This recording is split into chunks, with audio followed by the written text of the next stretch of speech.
Black rock एक ऐसी company जिसके सामने दुनिया का सबसे अमीर देश अमेरिका भी इस कंपनी से मदद लेने के लिए खड़ा रहता है। 2008 का इकोनॉमिक क्राइसिस हो या फिर 2020 का कोविड पेंडेमिक, जब भी अमेरिका के वर्चस्व पर सवाल खड़े हुए हैं, ब्लैक रॉक कंपनी अमेरिका के लिए वरदान बनकर सामने आई है। और खाली अमेरिका ही नहीं, आज ब्लैक रॉक दुनिया भर में $10 ट्रिलियन से ज्यादा फंड को मैनेज करती है। ये नंबर कितना बड़ा है इसका अंदाजा आपको इस बात से लग जाएगा कि इंडिया जो आज के समय में $3.7 ट्रिलियन की जीडीपी के साथ दुनिया की 5th सबसे बड़ी इकोनॉमी है, ब्लैक रॉक इससे 2.5 गुना से भी अधिक के एसेट मेजरमेंट मैनेज कर रही है। दुनिया की टॉप कंपनी जैसे कि एप्पल, माइक्रोसॉफ्ट, गूगल, मेटा आज ब्लैक रॉक द्वारा ही कंट्रोल किया जाता है। दोस्तों, ये कंपनी अमेरिका, यूरोप और यहाँ तक कि चीन को भी अपने उंगलियों के इशारा पर नचाता है। जब भी बड़े बड़े देशों की पैसों की जरूरत होती है तो ये देश ब्लैक रॉक कंपनी के आगे हाथ फैलाकर खड़े हो जाते हैं। ये कंपनी शैडो बैंक की तरह काम करती है। आज जो हम खाना खा रहे हैं, पानी पी रहे हैं, बीमार पड़ने पर जो दवाई खा रहे हैं, उन सभी चीज पर कहीं न कहीं ब्लैक रॉक कंपनी का ही कंट्रोल है। इतना ही नहीं, रसिया यूक्रेन गवर्नमेंट जब यूक्रेन की इकोनॉमी की कमर टूटी हुई थी, तब जेलेंस्की ने पूरे यूक्रेन देश के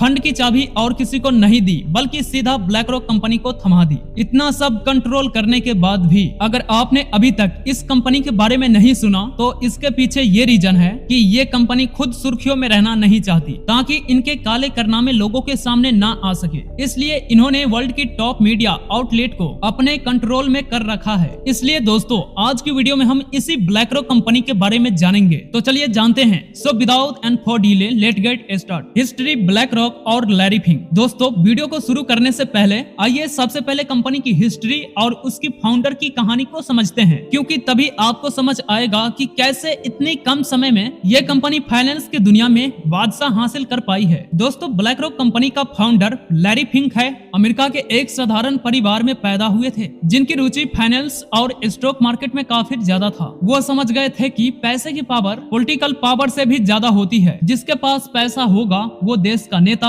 और सरकार को अपने जेब में लेकर घूम सकता है। इसलिए साल 1976 में इन्होंने अमेरिका की इन्वेस्टिंग फर्म बस्टन फाथ में बतौर सिक्योरिटी ट्रेडर काम करना शुरू कर दिया। सिर्फ 8 साल में ही वो कंपनी के एमडी पद पर प्रमोट हो गए। मात्र 31 साल की उम्र में इन्होंने ये उपलब्धि अपने नाम कर ली थी। इन्होंने अपने कार्यकाल में कंपनी को $1 बिलियन का प्रॉफिट कराया था, जिसके बाद फाइनेंस की दुनिया में उसका कद काफी बढ़ गया था। लेकिन 1986 में उन्हें कैलकुलेशन के दौरान एक छोटी सी गलती हो गई, जिससे कंपनी को $100 बिलियन का लॉस हुआ। लैरी जल्दी कंपनी का सीईओ बनने वाले थे, लेकिन इस गलती के कारण उन्हें कंपनी से बाहर का रास्ता दिखा दिया। लैरी को काफी बुरा लगा। लैरी ने तय कर लिया कि अब वो फिर कभी नौकरी नहीं करेंगे। इसके बाद उन्हें ब्लैक स्टोन कंपनी के फाउंडर स्टीव श्वार्ज़मैन का साथ मिला। स्टीव समझ गए थे कि लैरी उनके लिए ट्रू का इक्का साबित हो सकता है। स्टीव ने लैरी को $5 मिलियन दिए और लैरी ने 7 अन्य साथियों के मिलकर black stone financial measurement limited company की शुरुआत की।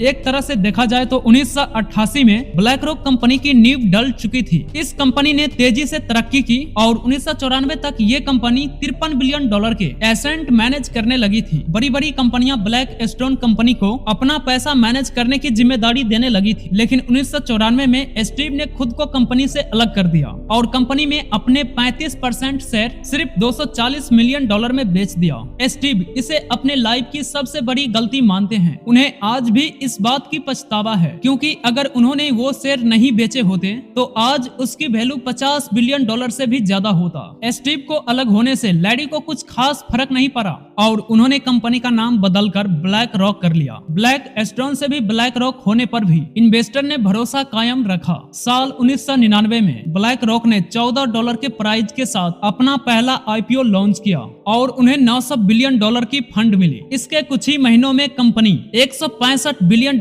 की एसेट मैनेज करने लगी थी। लैरी फिंक जानते थे कि यदि उसको आगे बढ़ना है तो अपने विरोधियों को रास्ते से हटाना होगा। उन्होंने अपनी कंपीटिंग कंपनियों को खरीदना शुरू कर दिया। साल 2006 में पहले इन्होंने मैरिंग लिंच कंपनी को खरीदा था और हजारों कंपनियों को डेटा को कैलकुलेट कर ये सॉफ्टवेयर अपनी रिपोर्ट देता है। 50,000 से अधिक यूजर इस सॉफ्टवेयर का यूज कर रहे हैं। बड़ी बड़ी कंपनियां करोड़ों रुपए इस सॉफ्टवेयर को यूज करने के लिए दे रही है और आज $21 ट्रिलियन के अधिक के एसेट सिर्फ इस सॉफ्टवेयर के जरिए मैनेज किए जा रहे हैं और आज दुनिया की टॉप 10 कंपनियों में से एक हैं जिसके पास दुनिया की हर कुछ उपलब्ध है। अब हम किसी नेक्स्ट वीडियो के साथ आते हैं। जय हिंद, वंदे मातरम।